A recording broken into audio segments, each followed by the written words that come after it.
Дайте человеку необходимое, и он захочет удобств. Обеспечьте его удобствами, он будет стремиться к роскоши.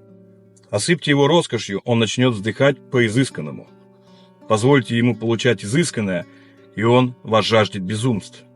Одарите его всем, что он пожелает, он будет жаловаться, что его обманули, и что он получил не то, что хотел. Эти слова написаны Эрнестом Хемингуэем. А прислал мне эти слова в личку, и почему я это читаю? Коллега, который имеет опыт работы в такси от тарифа эконом до тарифа элит. Ну и вот он, видимо, читал Эрнеста Хемингуэя, и вот эта цитата его заставила увидеть эту параллель с нашими пассажирами. И в конце он резюмирует: вечно недовольные пассажиры от эконома до Майбаха.